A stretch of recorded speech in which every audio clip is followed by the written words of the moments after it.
สบายดีทุกคนมื้อนี้เช้านิดกะมาหูดเขาให้เนาะเช้านิดพาทุกคนมาหูดเขาให้มื้อนี้แต่ว่าสิได้กินหรือบ่อันนี้ก็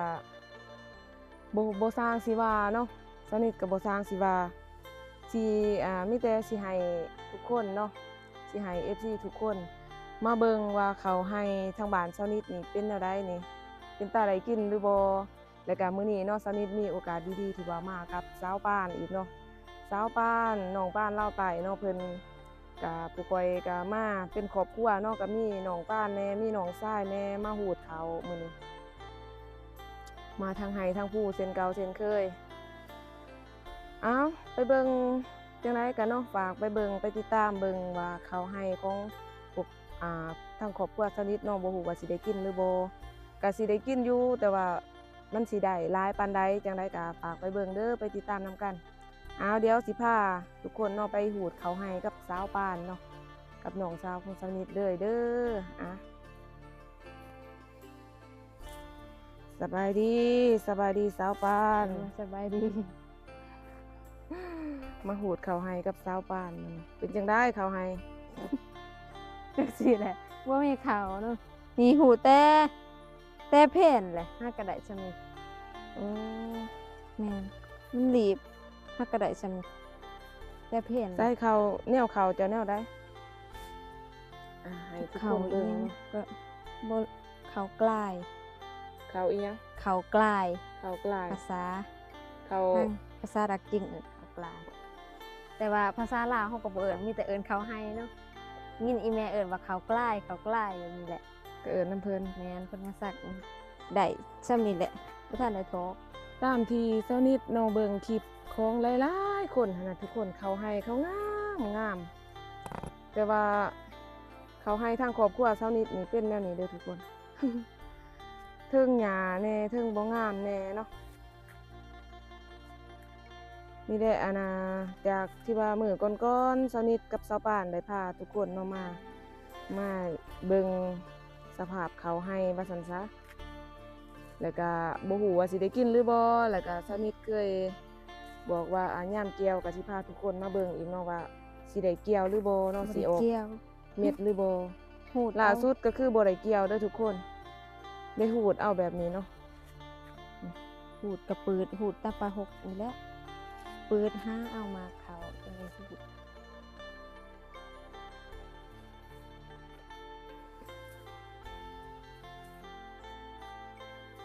จักมื้อจังสิแล้วนี่จะหูดเขานี่ ความมามื้อนี้บางทีก็2 วันมันบ่มีเขาเด้ ประมาณ 2-3 มื้อเนาะ แม่น ประมาณ 2-3 วันบ่มีข้าวให้หูดแน่ทุกคน มันเป็นจังซี่แหละมีแต่มันก็เป็นหมองงามก็มีแต่น้อยเฮาก็ไปหูดหมองงามมันก็มีหมองงามหมองบ่หั้นนะ มันมีบอนที่ว่าเขางามแน่แล้วก็มีบอนที่ว่าเขาขี้ร้ายแน่นี่คือแถวนี้แหละทุกคน บ่มีเขา มันบ่มีเขา หาปืดตามปลาหกเสียดายนะอีเด้ สิถิ่มก็เสียดายสิบ้ายก็ขี้เดียดนี่แหละทุกคน เมื่อยเสียหญ้าก็สิไปถิ่มเขาตื่มก็แห้งแล้วแหละ แม่นเนาะในเมื่อเขามันก็ได้ซ้ำนี่เฮาก็เอาซ้ำนี่เนาะดีกว่าเฮาสิถิ่มมัน แม่น บ่ได้เตอะได้ตื่มกัน บ่ได้ปั่น1 2ปั่น ได้ปันหนึ่งสองปันเพิ่นว่า คิดว่าสิ เป็น มา ตาขี้ขานเลยทุกคนเห็นสภาพเขาแบบนี้แล้วเป็นตาขี้ขานโคตรขี้ขานเลยบ่แม่นว่าเฮาขี้ขานดอกเนาะแต่ว่าคนผลิตมันนี่นะทุกคนคนเฮ็ดหั่นคนเฮ็ดไร่เฮ็ดสวนหั่นกระดุอยู่เนาะแต่ว่าผลผลิตนี่คืออย่างที่เห็นนี่ทุกคนนี่มันเป็นตาขี้ขานบ่ล่ะนี่บางกรแห่งใต้ก็หลายเนาะเดี๋ยวสิพาทุกคนมาเบิ่งนี่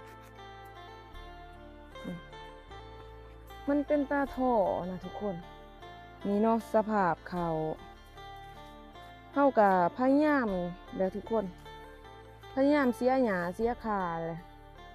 พยายามเสียหญ้าออก อิหยังแล้วแต่ว่าอืมมันบ่ได้ว่าซั่นซะมันบ่ได้ตามที่เฮาเฮ็ดนั่นนะท้อเนาะเห็นแนวนี้แล้วก็ท้อถอดใจก็สิมีข้าวไร่แหน่ปลูกผสมกับง่าแหน่มีง่าขาวแหน่เนาะปลูกผสมกันนี่แต่ว่าหญ้านี่คือแบบอันดับหนึ่งเลยทุกคนหญ้างามแรง เขานี่บ่งามเนาะเขานี่บ่ปานใดบ่แม่นว่าบ่ปานใดตั้งบ่งามทุกคน บ่แม่นว่าบ่ปานใดเนาะตั้งบ่งามเลยแหละอันนี้ก็สิเป็นต้นง่าเนาะต้นง่าขาวนี่เด้อต้นง่าขาวต้นเพิ่นก็สิเป็นแบบนี้เนาะ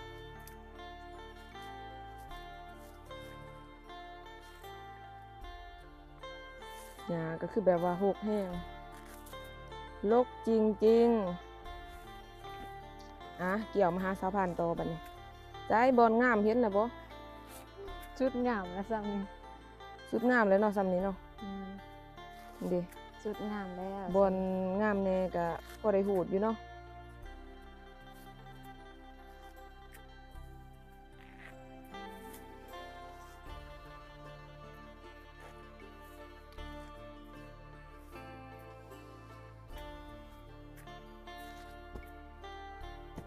หลังจากที่ว่าเพิ่นหูดข้าวได้เต็มกระคุแล้วเนาะ บ่เต็มซ้ บ่เต็มกระคุดอกแต่ว่ามันหนักแล้วเนาะก็เลยมาถอกใส่กระผ้า ำ มัน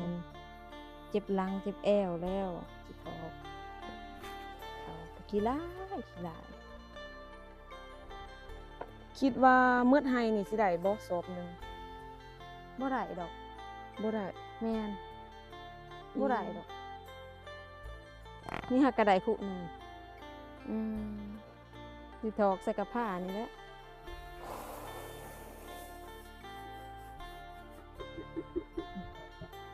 ได้ก็คือไปคิดนี่นะ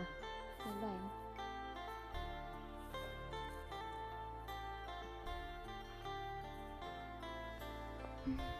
บ่ได้สามคุหนึง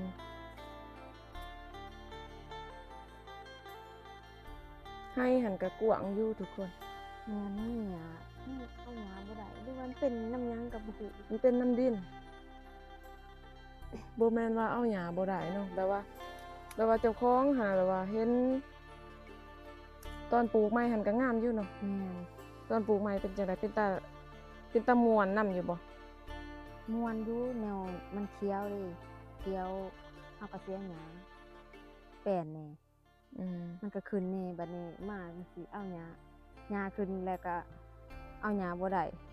แล้วก็ดิ้นแน่แล้วก็เหี่ยวไปสิ เสียหญ้าบ่ได้เหรอ มันเป็นจังซี่มัน บ่แม่นมึงว่าบ่แม่นว่าเสียหญ้าบ่ได้เสียหญ้าได้อยู่แต่ว่าเห็นเขาบ่งามก็เลยหยุดหั้นนะก็เลยแบบเมื่อยว่าซั่นท้อว่าซั่นซะ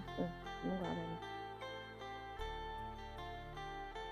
เป็นจังไดเสียหญ้าบ่ได้บ่หรือว่าแนวใด เสียหญ้าได้อยู่บัดนี้เห็นกกเขามันแดงมันเหี่ยว โอ้เห็นแบบว่ามันเริ่มบ่งามเนาะ แม่น มันบ่สมกับเฮา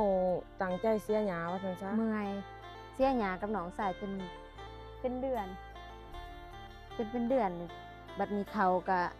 เริ่มแดงก้นก็บ่ตกก็เมื่อยท้อแล้ว ท้อก็เลยปะแบบนี้เลยเนาะ แม่นเขาก็ไปหาเงินทางอื่นเขาก็จังมาเบิ่งก็เลยเป็นแบบนี้ ก็เลยปะแบบว่าเสียสละปะเลยเนาะ อืม แต่ว่ามันก็บ่งามอีดีเด้ทุกคนนี่คือแนวนี้นี่บ่มีในเขาเลยได้นี่ทุกคนนี่คือแบบนี้นี่บ่มีในบ่มีเม็ดเขาเลยนะมันบ่เป็นเม็ดเลยนี่คือแนวนี้นะมันบ่มีอันใดมาให้หูดเลยนะนี่คือแบบนี้เนาะไกลๆนี่ก็นี่คือแบบนี้เนาะมันท้อถอยจิตใจเนี่ยหมดทั่วไห้เลยเนาะตรงไห้ก็กว้างเติบได้ก็ประมาณบ่ฮอดเฮกตาร์ดอก แต่ว่ามันก็ผลผลิตมันก็น้อยโพดเนาะเห็นว่าก็ได้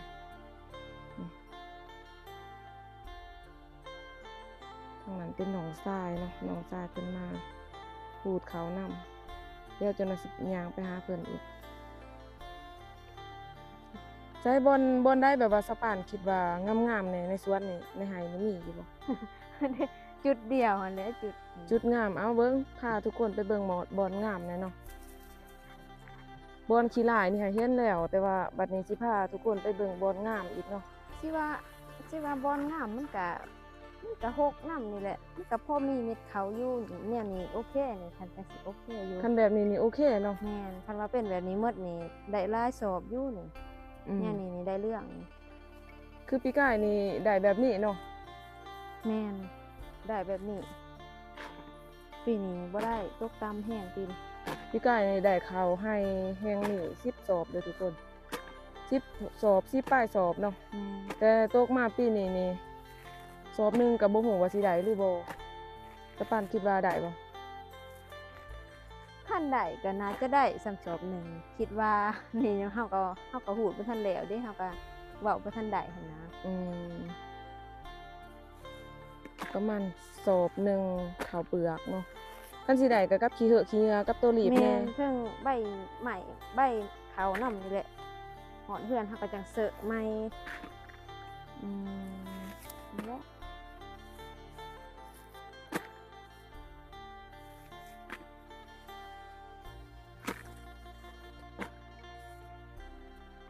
มื้อนี้ก็มาพา FC แล้วก็พาทุกคนที่เห็นคลิปนี้มาหูดเขาให้นำกัน เขาให้แบบบ่งามเนาะแต่ละปีหันได้เกี่ยว แต่ว่าปีนี้เห็นสภาพเป็นแบบนี้ก็เลยหูดเอาบ่สร้างสิเกี่ยว เกี่ยวบ่ได้มันหกหลาย แม่นเทิงหกเทิงบ่มีเขา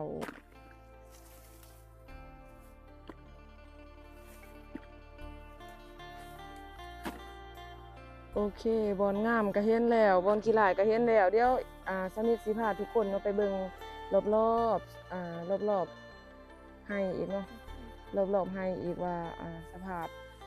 แต่ละจุดแต่ละบอนเป็นแบบใดมันสิมีแต่บอนขี้หลายอีหลีบ่หรือว่าเป็นแนวใดเนาะก็สิพาทุกคนไปเบิ่งไปชมบรรยากาศรอบๆนำกันเด้อ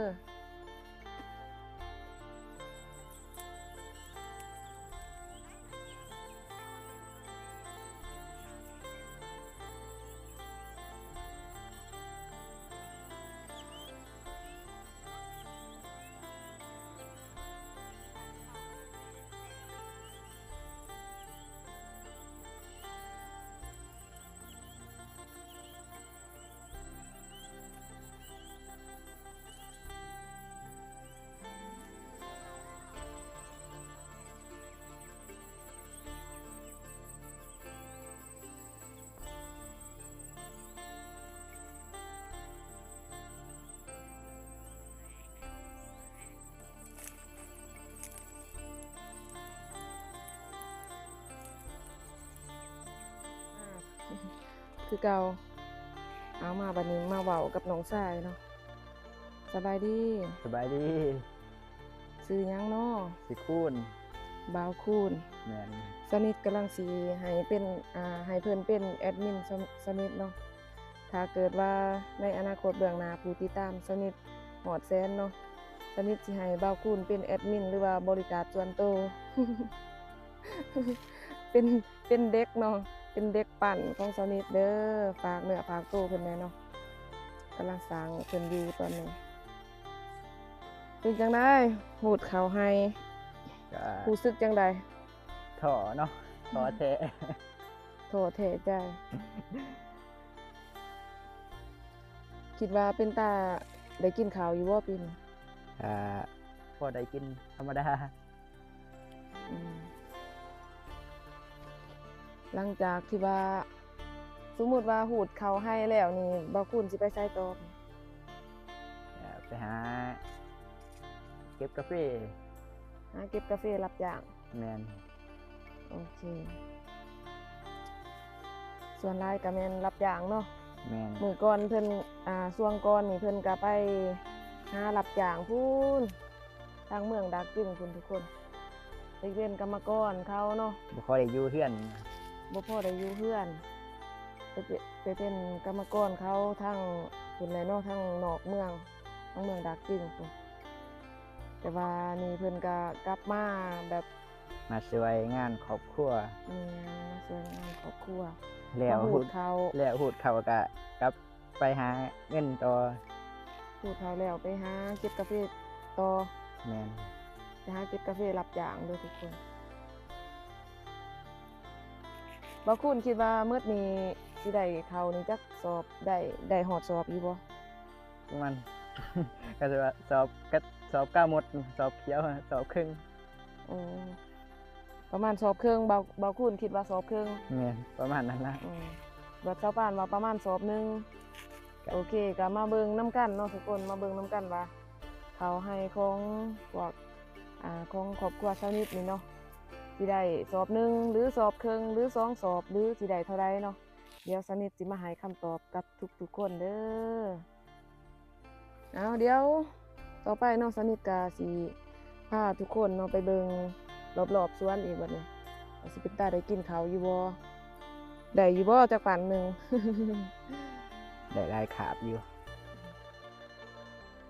นี่สภาพเขาให้ทางครอบครัวสนิทอย่างที่เห็นเนาะก็บ่ฮู้ว่าสิได้กินเขาว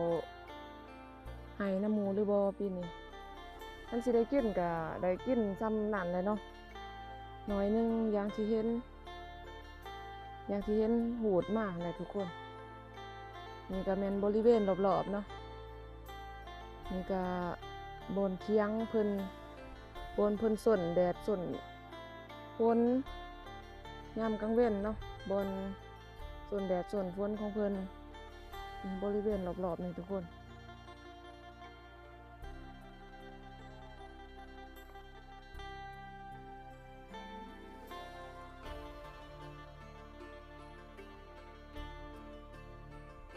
ก็สิบ่มีหยังหลายเนาะก็สิซ้ำนี่แหละพาทุกคนมาเยี่ยมมายามมาเบิ่งเขาให้มาหูดเขาให้น้ำกันนี่แหละสภาพเขาให้ก็ดิก็สิได้กินอยู่แต่ว่ามันก็ได้บ่สมกับเหือแห้งที่เฮาเฮ็ดไปนะทุกคนบ่สมอีหลีอีหลอนี่แหละเนาะทุกคนสภาพเขาให้ทางบ้านสนิทเด้ออย่างที่เห็นเนาะก็บ่ฮู้ว่าสิได้กินหรือบ่ก็สิได้กินอยู่แต่ว่ามันก็ได้บ่หลายเนาะก็มีแต่ต่อไปก็คือสิได้ไปหารับจ้างซื้อข้าวคือเก่าซื้อข้าวมากินคือเก่านะทุกคนก็บ่มีหยังหลายเนาะมื้อนี้สนิทก็พาทุกคนพาพี่พาน้องพาพี่ทุกคนเนาะมาหูดเขาให้น้ำมาหูดเขาให้น้ำครอบครัวของสนิทเนาะก็มีน้องสาวหรือว่าน้องชายของสนิทแน่มาหูดเขาให้น้ำกันก็สภาพเขาให้ก็อย่างที่เห็นทุกคนก็มีแต่สิได้หาเงินเนาะตั้งใจหาเงินซื้อเขาวคันบ่ซันนี่บ่กุ้มกินทุกคนคันบ่หาเงินเพิ่มซื้อเขาวนี่บ่กุ้มกินอีหลีสภาพก็อย่างที่เห็น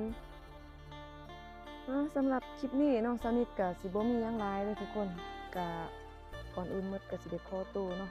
ขอตัวลาพี่ลาน้องลาเมื่อทุกคนเนาะที่ว่าเบิ่งคลิปนี้จังได๋ก็ฝากคอมเมนต์ติดตามกดไลค์กดแชร์เพื่อเป็นกำลังใจให้สนิทเนาะเพื่อเป็นกำลังใจให้สนิทพาส้มคนนี้แน่แล้วก็ฝากติดตามคลิปต่อๆไปเนาะเพราะว่าสนิทก็ลงคลิปทุกๆมื้อได้เฮ็ดหยังไปไสหยังบ่ว่าสนิทสิไปทางใดเนาะสนิทก็พา FC พาพี่พาน้องทุกคนไปนำกันคือเก่าจังได๋ก็ฝากติดตามในคลิปต่อไปเด้อฝากติดตามคลิปต่อไปเนาะสำหรับคลิปนี้สนิทก็สิได้ขอกล่าวคำว่าขอขอบใจ